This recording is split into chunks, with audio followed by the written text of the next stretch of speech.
welcome everyone to this Cybersecurity Ask Me Anything session with Michiel. This session is mainly the place for you to directly ask him anything that comes to mind in terms of the cybersecurity, compliance, bridging the gap between the IT operations and security teams, or anything that came to mind during this event in general that you would like to know and answer for.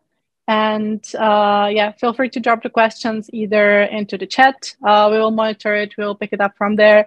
We have a couple of questions that came in earlier, so we will also cover them as well. And if there is anything that you would like to maybe ask directly, feel free to raise your hand, and yeah, we can even invite you to the podium so you can ask the questions directly if you like. So essentially, everything you've always been afraid to ask around cybersecurity, now is the time. Like, can I click that link in the email? You can. I wouldn't, but theoretically you can.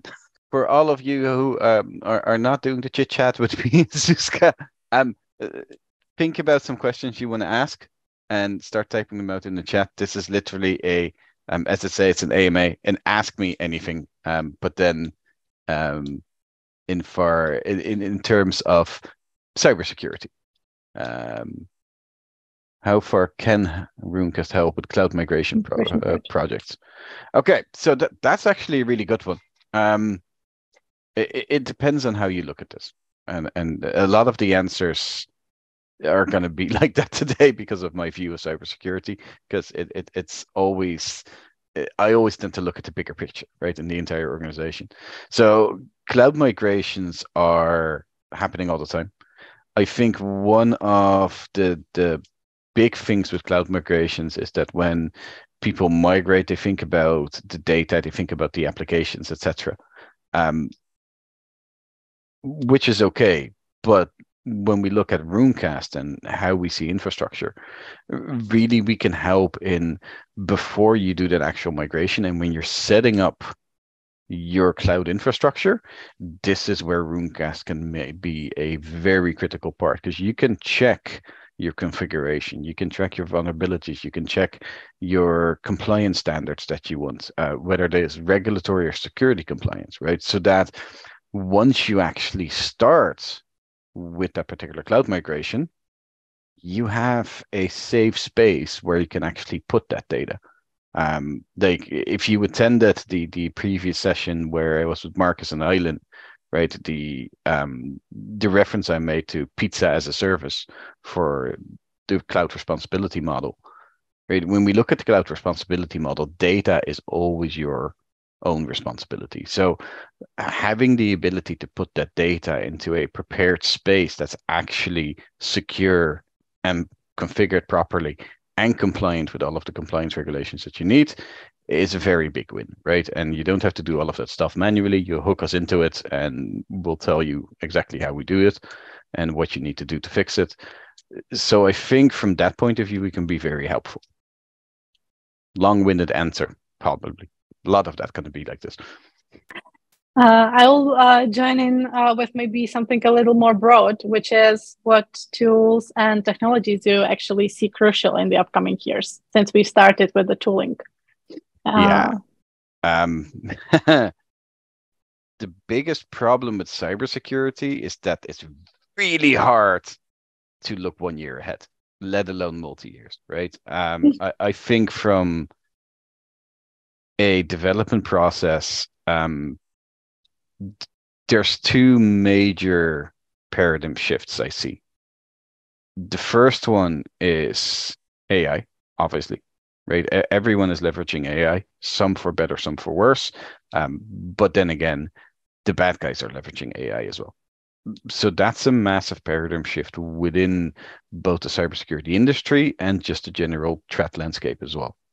But AI can be a very powerful agent for good if you leverage it correctly, right? And if you joined my attack surface reduction session, I referenced the fact that you have human machine teaming, and where you amplify each other's strengths, this is where AI can be very, very powerful. And the other paradigm shift is that the industry has been talking about platforms for a gazillion years by now, we're now finally starting to see integrations happening, and the security industry really looking at things from uh, almost a vendor agnostic kind of point of view, where we just want to help people, and it doesn't really matter what vendor they're on or what else they have implemented. That interoperability and that integration with other solutions is really, really key. And you see that with SIM moving to SOAR, SASE moving to SSE, EDR going to XDR. Everything is going towards a platform approach, because cybersecurity is really, really complex, and you don't have enough resources or people or time to manage it properly. So that siloed approach of cybersecurity, and a lot of people have been preaching about this for years, but we're now finally starting to see it a little bit, that the siloed approach is slowly but surely leaving, and that we're really going to look at integrated security, which is exactly what we do, because all of our environments are integrated into each other. So the more holistic approach, the better in terms of the tools and interoperability with them. Yes. Within them. Yeah. All right. We have another question from Jason. How is preparing to pass a one-time audit considered by anyone to be compliant? Sorry. Shouldn't this be considered a continuous state? Do cybersecurity insurance firms ever cover claims from organizations that prove compliance only a few days per year? Oh, don't get me started on this one. Before you start, Michiel, I think we might be losing you in terms of the video. Now you're in the middle of the screen. We were slowly seeing just a half of your head. Yeah, that could be because I was like, oh no, not this one. It's fine, right? But this is one of those points where if you get me started on this, I might fill up the entire half hour that I have around this, because this is something that annoys me to no end. Generally, okay, let me start with the basics. Why do we have compliance? And I want everyone who's listening to me now, ask yourself, why do we have compliance, right? If I'm a bank and I handle payment card industry, payment card details, I need to be PCI DSS compliant. Why? Because someone tells me to? Partly. But down when you look at the essentials and the basics, compliance is driven by breaches. And compliance is nothing more than a standardized set of rules and regulations, of checks and balances within your environment to make sure that you have minimum risk. And calling what we do in our industry security is a misnomer, because we don't secure or we don't protect. We do risk management, right? And we minimize risk, but we can never, ever take the risk away. Unless you give me your data on a hard drive and I pour it into concrete and shoot it up into space, then maybe. But otherwise than that, we do risk management. So we need to acknowledge that the main driver for compliance is risk management and minimizing risk. And if you look at compliance from that point of view, you start to understand, okay, compliance isn't just a tick box exercise. It's something that I continuously need to do throughout the year to make sure that my risk is minimized. If you treat compliance as a tick box exercise, yeah, you're going to have an issue. Because at that particular stage, right, I have 6 weeks of an audit. Everyone is running around like headless chickens for 6 weeks. No one is happy, not even the auditors, trust me, because I do talk to them. They're not happy either. And finally, on a Tuesday morning at 10 a.m., you pass your audit. Congratulations. So you ticked your tick box. And someone somewhere makes a change in your environment, and 5 minutes later, you've been breached. But I was compliant. No. You were compliant 5 minutes ago. You had no insight if you're still compliant. So compliance as a tick box is never going to work, right? If you realize and acknowledge, and this is something what, from a vendor point of view, we need to start educating people around this and make them aware, right? Both from a distributor, a partner, and an end customer perspective, we need everyone to start realizing, hey, whenever we talk around compliance, this is driven by protection, and this is thus something that we need to do continuous. That's why part of our messaging is continuous compliance. It's not just a fancy marketing term. No offense to marketing. I love our marketing department, but continuous compliance is there to minimize risk throughout the year. So, right, it depends on how you see compliance. The short answer is, if you see compliance as a tick box exercise, no, it's not. It doesn't make you secure. If you see compliance for the way what it's actually meant to be, and you monitor compliance drift and proactively resolve issues, yes, compliance will absolutely help you to minimize risk. Michiel, you've a little bit touched on that right now, but I'll have a question about what steps and procedures to actually take to ensure the continuous compliance then, if an organization doesn't want to do that just as a tick box one-time activity. So generally, there's 4 steps I generally talk about when we talk about compliance and the processes behind compliance. First of all, before you do anything, you need to define, okay, what's a must-have for my organization, and then what's a nice-to-have, and focus on those first. Focus on your must-haves, then you do your nice-to-haves. And once you have that, that's where you start the process of implementing compliance, right? First of all, what you do is you get visibility. Visibility is the foundation on which everything else is built, because you can't protect, or you can't scan, or you can't judge something if you don't know it's there. So you need to get visibility across all of your assets across the board, including, as I always say, like that web server in the basement that no one thinks about, right? Or the dev environments that were used for testing, and because a developer wanted to have data, they used the live database, and that data is still there unsecured, right? So visibility is always the very key aspect. Once you have visibility across your entire environment, you go to step 2, which is vulnerability. So you need to start doing vulnerability assessments. And then once again, coming back to that topic, right? Ownership and accountability on that, both from a discovery perspective and a remediation perspective. And that's continuous. When we then look at vulnerabilities, okay, right, vulnerabilities and compliance go hand in hand. So once I start tackling my vulnerabilities and we're doing all of the stuff around that, that's when you move into regulatory compliance or security compliance, depending which one you're thinking about compliance. But that's when you start to benchmark against your compliance standards, because half of that work is around vulnerability. So you're doing that anyway. Now, it sounds very easy. It's not, because it's very, very time consuming. It's a lot of manual work.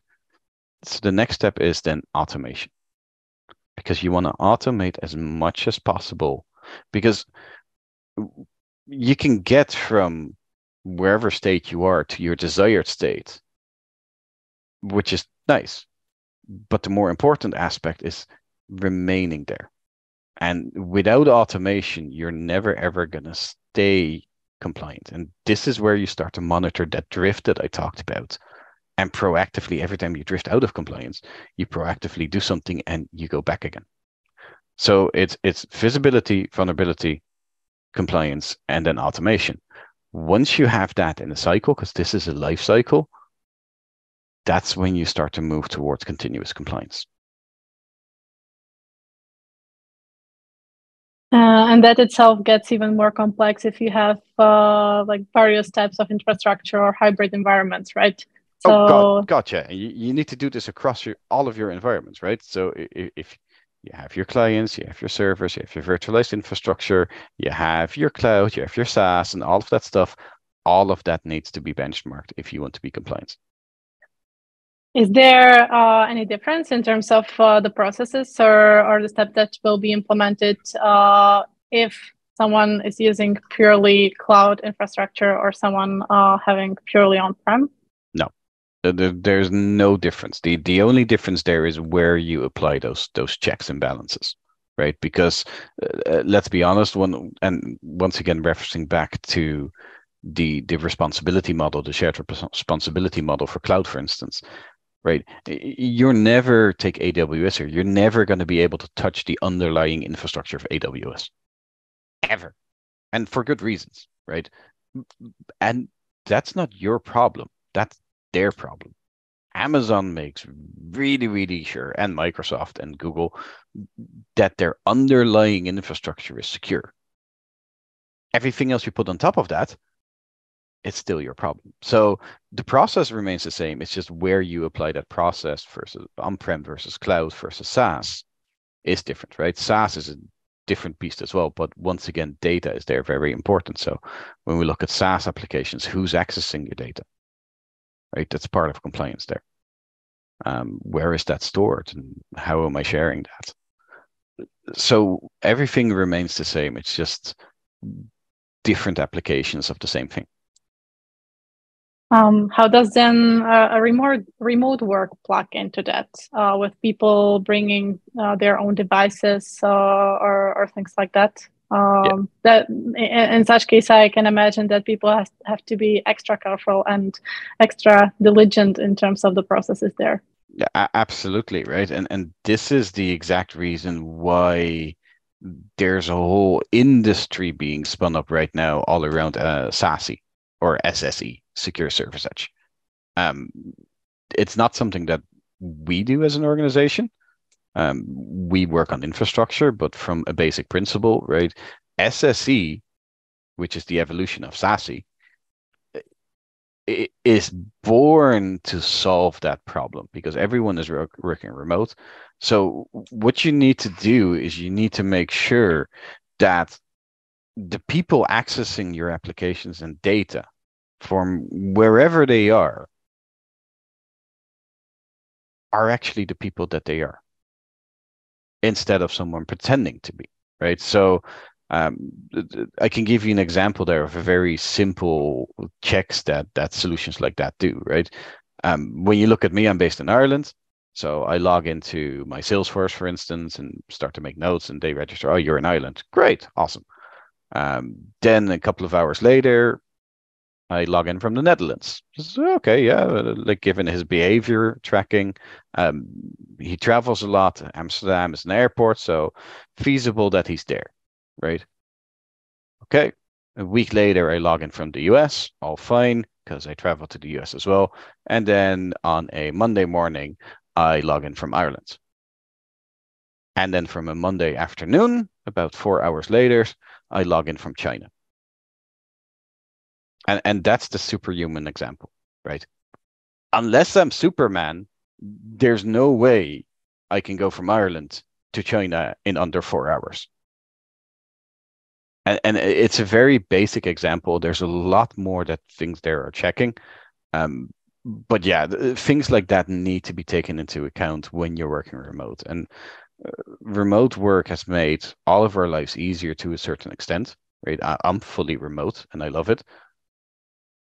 But from a security point of view, it can be a massive headache as well, which is why SSE is there, among other things. Thank you for an answer, Michiel. That was really comprehensive and interesting. I would like to encourage the audience to post any of their questions as well. Still, I mean, I have plenty of them in my sleeve, but I would definitely encourage you to ask Michiel anything during the session. And as you can see, I tend to talk a lot about these subjects because I've been living and breathing these for years now, and there's a lot of things in the cybersecurity space that really annoys me. So please don't ask me about vulnerabilities and patching because that I can talk for that about. I get really passionate and really annoyed for like half an hour. Thank Andrzej for sharing the cyber insurance check for the state of ransomware in retail in 2022. Definitely helpful resource for anyone within that industry. Thanks for sharing. Given that the cybersecurity threats and compliance trend or security trends and solutions are fastly evolving, how do you keep yourself up to date? Cool. Multiple ways. So there's like, and this is very personal, right? There's thankfully someone internal in Runecast was smart enough to create a Slack channel with a crawler that just crawls a lot of cybersecurity news articles in there. So I check those very, very regularly, because I'm obsessively compulsive about having nothing unread in my Slack. So I do need to check them every day. So that's one. So keeping on top of news, but the other is like a number of podcasts that I listen to, news articles. I talk to a lot of friends, and a lot of my friends are, because I've been in this industry for so long, a lot of my friends are on cybersecurity. So whenever we meet either virtually or physically for a coffee or a beer, and we still have virtual meetups with ex-team members and whatnot, and who became friends. We always talk about stuff like this. And I think the combination of reading the news, staying on top of everything, listening to podcasts, and then just discussing it with people, I think that's a really good way of at least staying on top of things. And the main thing I always see, because like, yes, I've been in cybersecurity for a long time, but I don't know everything either. Right. I fully expect that when I did an Ask Me Anything, is like, I'm sure there's going to be questions that I don't know. Never be afraid to ask. Right. I have friends of mine who are massively into the cloud space. I understand cloud and all of that. They live and breathe it. Right. So they go on about stuff where I go like, I've never heard of this. Explain to me how this works. And they do. Right. And I think that's really important, that don't be afraid to acknowledge that you don't know something.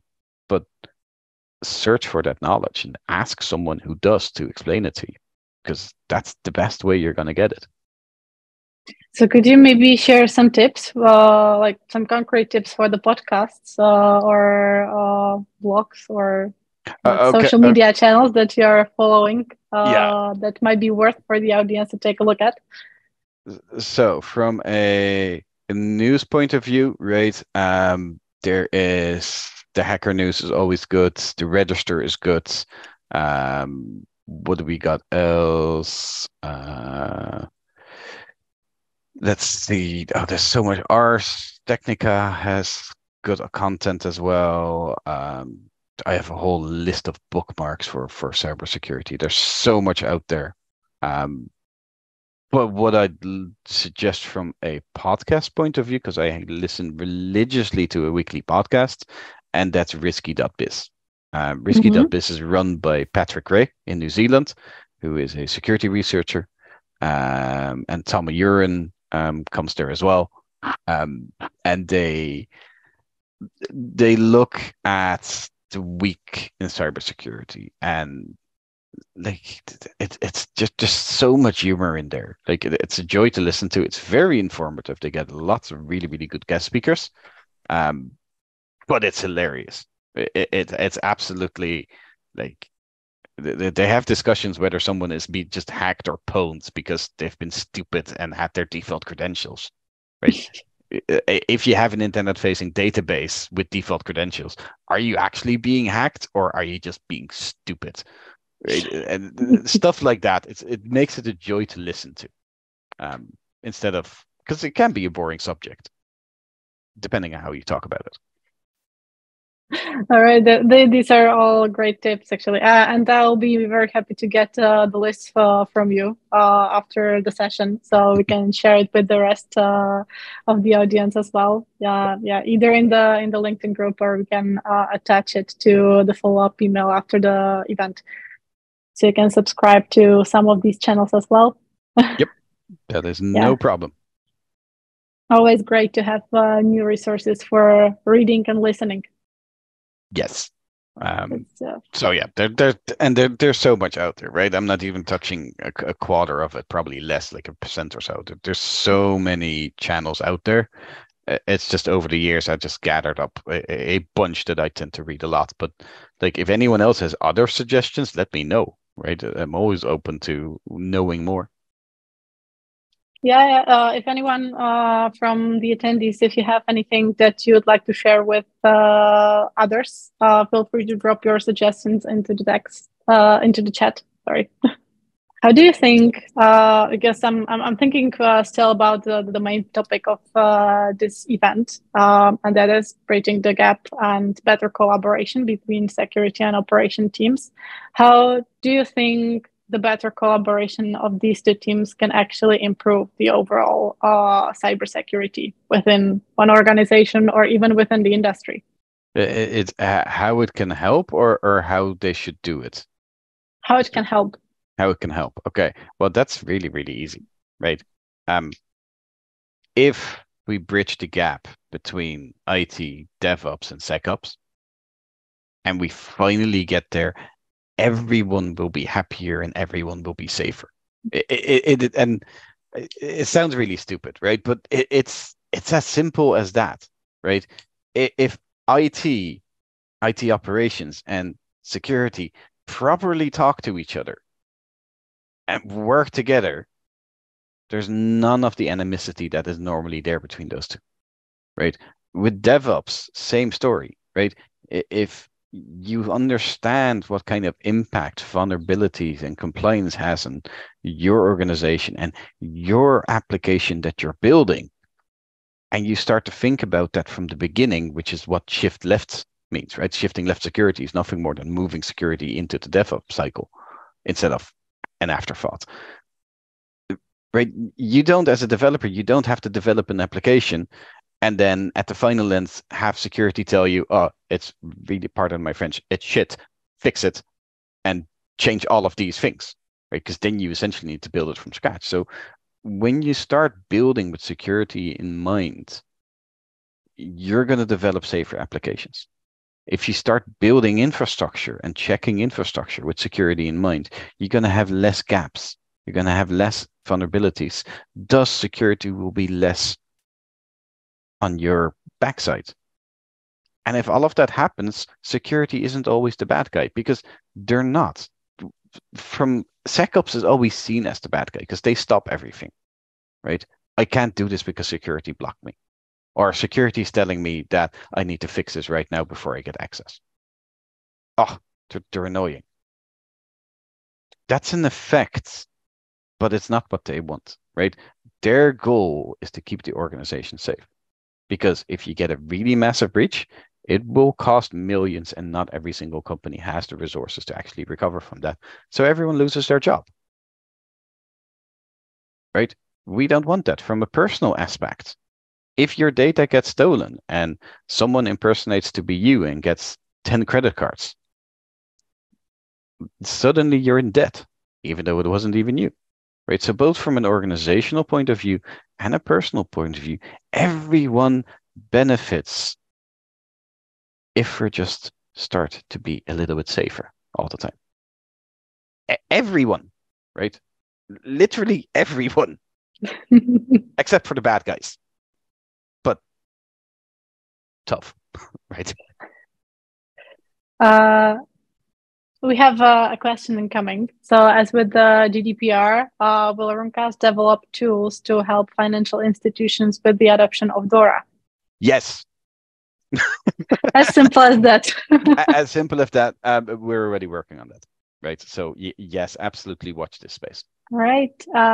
Thanks everyone for the questions that came in. I hope you found this session inspiring. I think we've summarized the main points or the main themes of this whole event, actually, with why the IT operations security teams collaboration is so important, and how the world might actually look much better if those two teams would talk to each other more frequently.